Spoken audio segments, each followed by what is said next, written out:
ஷைத்தானை பற்றி நாம் அறிந்து கொள்ள வேண்டிய மிக முக்கியமான அம்சம், தீயவற்றை மட்டும் நேரடியாக ஏவுவான் என்று நாம் புரிந்து கொள்ளக்கூடாது. குறுக்கு வழியிலே செய்ய முனைவான். குறுக்கு வழியில் அவன் பயன்படுத்தக்கூடிய மிக முக்கியமான தந்திரமான வழி என்ன? தீயவற்றை நல்லது போல் அலங்கரித்து காட்டுவது. இந்த அலங்கரித்து காட்டுதலில் தான் மனிதர்கள் மயங்கி விடுகிறார்கள். கெட்டவற்றை தீயவற்றை நேரடியாக ஏவாமல் அதை நல்லது போல் நம்முடைய உள்ளத்தில் எண்ணங்களை உண்டாக்கி அழகுபடுத்தி கவர்ச்சிப்படுத்தி காட்டுவான். அல்லாஹ் அதைத்தான் திருக்குர்ஆனில் சொல்கிறான்,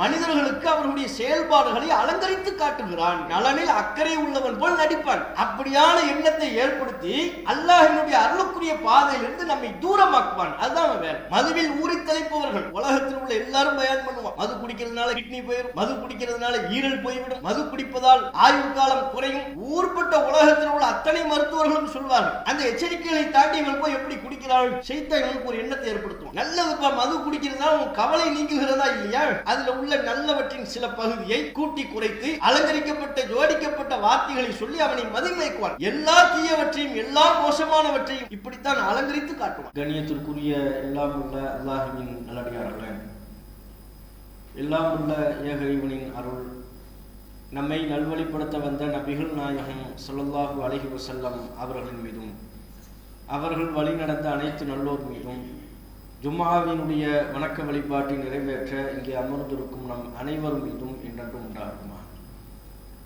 அன்புக்குரிய சகோதரர்களே, அல்லாஹ் ரப்புல் ஆலமீன் ஷைத்தானை குறித்து திருக்குர்ஆன் மூலமாகவும் தன்னுடைய தூதர் மூலமாகவும் நமக்கு பல்வேறு எச்சரிக்கையினை விடுத்திருக்கிறான்.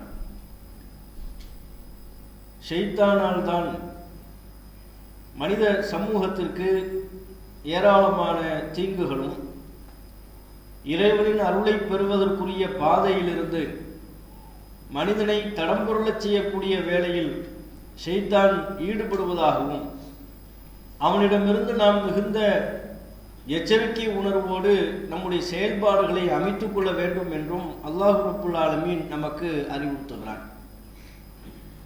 அனுதினமும் பல்வேறு சந்தர்ப்பங்களிலே முஸ்லிம்கள் அனைவரும் சொல்லிக்கொள்ளக்கூடிய, பல நேரங்களில் நாம் நமக்கு நாமே நினைவுபடுத்திக் கொள்ளக்கூடிய ஒரு வார்த்தை, அஊது பில்லாஹி மினஷ் ஷைத்தானிர் ரஜீம். விரட்டப்பட்ட ஷைத்தானிடமிருந்து அல்லாஹ்விடம் நான் பாதுகாவல் தேடுகிறேன். இந்த வார்த்தையினை சொல்லாத, இந்த வார்த்தையினை பற்றி அறிந்திருக்காத எந்த முஸ்லிமும் இருக்க மாட்டார்கள். விரட்டப்பட்ட ஷைத்தானிடமிருந்து நான் பாதுகாவல் தேடுகிறேன். ஷைத்தான் அல்லாஹ்வின் அருளில் இருந்து விரட்டப்பட்டுள்ளான். இறைவனின் கோப பார்வைக்கு ஆளாகி அல்லாஹ்வினுடைய நெருக்கத்தில் இருந்து அவன் விரட்டப்பட்டிருக்கிறான். அவனுடைய இழி செயலால் அந்த நிலையை அடைந்தான். அல்லாஹ்வின் கோப பார்வைக்கு தான் ஆளாகிய காரணத்தினால் ஆதமின் பிள்ளைகள் நம் அனைவரையும் அவனைப் போலவே நாமும் அல்லாஹ்வின் கோப பார்வைக்கு ஆளாக வேண்டும், அல்லாஹ்வின் அருளை பெற்றுவிடக் கூடாது என்பதற்காக பல்வேறு சதி வேலைகளில் ஈடுபடுகிறான். அவற்றை உள்ளடக்கி, இறைவா உன்னுடைய அருள் எனக்கு வேண்டும், உன்னுடைய கருணை எனக்கு வேண்டும், ஷைத்தானின் சதி வலைகளில் நான் சிக்கிவிடக் கூடாது, அவனுடைய சதி செயல்களில் இருந்தும் அவனுடைய ஏமாற்றும் மோசடிகரமான வேலையில் இருந்தும் என்னை பாதுகாப்பாயாக என்கிற கருத்தை உள்ளடக்கியதுதான் அஊது பில்லாஹி மினஷ் ஷைத்தானிர் ரஜீம். விரட்டப்பட்ட ஷைத்தானிடமிருந்து நான் பாதுகாவல் தேடுகிறேன். ஷைத்தான் அல்லாஹ்விடம் இந்த உலகத்திற்கு அவன் விரட்டப்படுகின்ற பொழுதே சபதம் எடுத்துக்கொண்டுதான் வந்தான். மனிதர்களில் உம்முடைய நேரான பாதைக்கு செல்ல வருகின்ற பொழுது நான் அந்த நேரான பாதையில் போய் அமர்ந்து கொள்வேன், குறுக்கே அமர்ந்து கொள்வேன், அவர்களை நேரிய பாதையில் செல்ல விடமாட்டேன். சும்மல ஆத்தியன்னஹும் மின் பைனி ஐதீஹிம் வ மின் ஹல்ஃபிஹிம் வ அன் ஐமானிஹிம் வ அன் ஷமாயிலிஹிம். அவர்களின் வலப்புறத்திலிருந்து நான் வருவேன், அவர்களின் இடப்புறத்திலிருந்து நான் வருவேன், அவர்களுடைய முன்னும் பின்னும் எல்லா புறங்களிலும் நாலா புறங்களிலிருந்தும் அவர்களிடம் நான் வருவேன். எதற்காக? வழிகாட்டுவதற்கல்ல, அல்லாஹ்வின் அருளுக்குரிய பாதையில் நாம் செல்கின்ற பொழுது அதனை தடுப்பதற்காக. வலா தஜிது அக்ஸரஹும் ஷாக்கிரீன். அவர்களில் அதிகமானோரை நன்றி செலுத்துவோராக நீ பார்க்க முடியாது. அல்லாஹ்விடத்தில் சபதம் எடுத்து வந்துள்ளான். எனக்கு அதற்கு அவகாசம் வழங்க வேண்டும் என்று அல்லாஹ்விடம் அவகாசத்தை பெற்று இங்கே அவன் விரட்டப்பட்டிருக்கிறான் எனும் பொழுது நாம் அல்லாஹ்வின் அருளுக்குரிய செயல்பாடுகளில் ஈடுபட முனையும் பொழுது அல்லாஹ்வினுடைய ரஹ்மத்தை பெறக்கூடிய காரியங்கள், அல்லாஹ்வின் மன்னிப்பை பெறுவதற்குரிய காரியங்களிலே ஒரு முஸ்லிம் ஈடுபட முனையும் பொழுது பல்வேறு குறுக்கு வழிகளின் மூலமாக நம்மை வழிகெடுப்பதற்கு ஷைத்தான் முயற்சிப்பான். அந்த நற்காரியத்தில் நாம் ஈடுபட்டு விடக்கூடாது. ஷைத்தானின் ஒரே இலக்கு என்ன?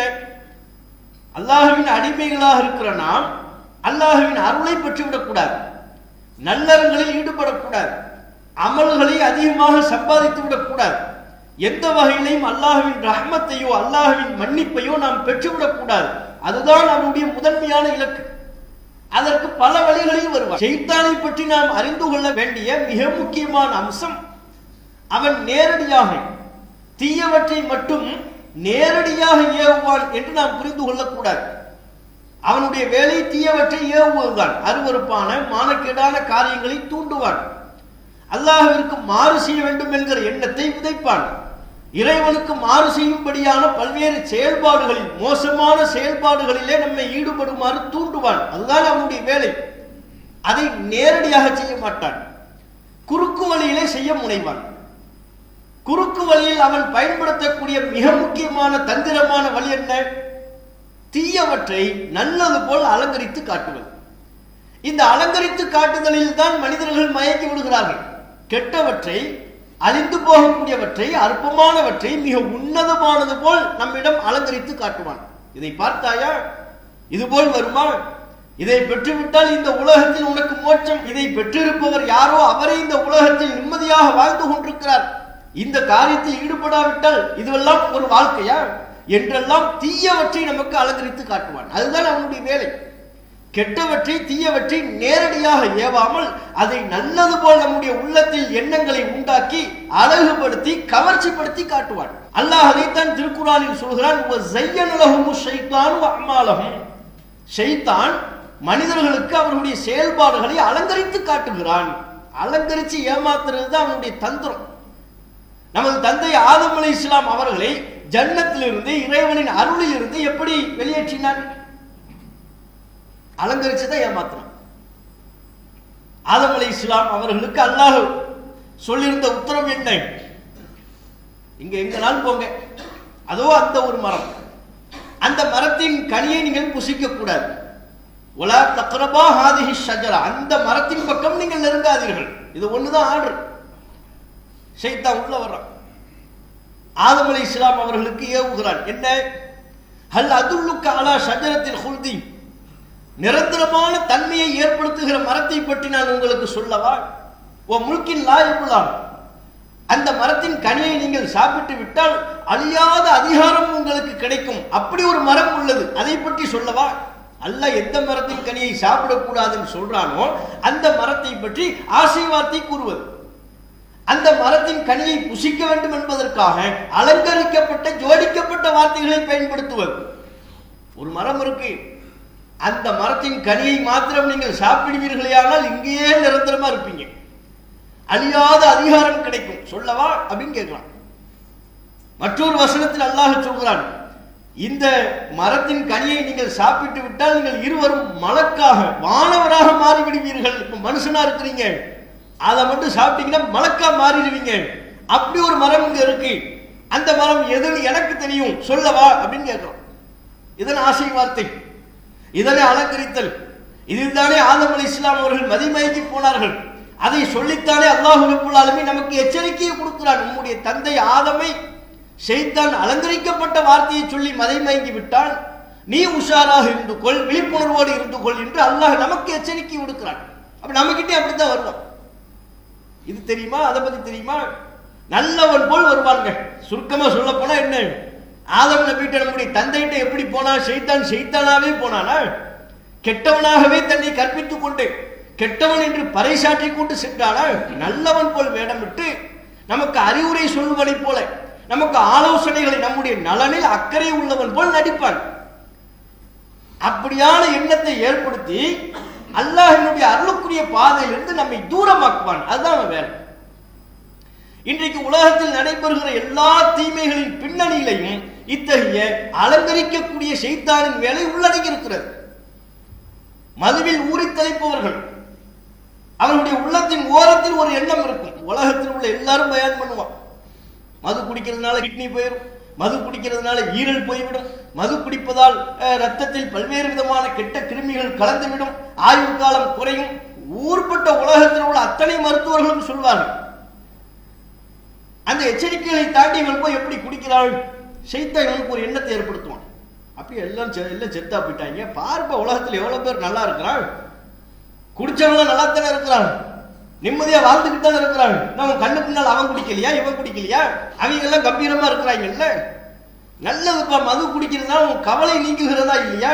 அதுல உள்ள நல்லவற்றின் சில பகுதியை கூட்டி குறைத்து அலங்கரிக்கப்பட்ட ஜோடிக்கப்பட்ட வார்த்தைகளை சொல்லி அவனை மதிமயக்குவான். குடிக்கிறதுனால நீ ஒன்னும் செத்துற மாட்ட, குடி, உனக்கு ஒன்றும் பிரச்சனை இல்லை. எல்லா தீயவற்றையும் எல்லா மோசமானவற்றையும் இப்படித்தான் அலங்கரித்து காட்டுவான். நபிகள் நாயகம் ஸல்லல்லாஹு அலைஹி வஸல்லம் அவர்கள் ஷைத்தான் வருகிற வழிச்சுவடில் இதுதான் முதன்மையானது என்பதை நமக்கு பல நேரங்களில் சொல்லியிருக்கிறார்கள். ரசூலுல்லாஹ் சொல்றாங்க, யஅகிது ஷைத்தானு அலா காஃபியத்தி ரஅஸி அஹதிக்கும், உங்களில் ஒருவர் இரவு நேரத்தில் தூங்க செல்கின்ற பொழுது அவரது தலைமாட்டில் ஷைத்தான் வந்து அமர்வான். நைட்டு தூங்க போகும்போது ஷைத்தான் வந்துருவான்.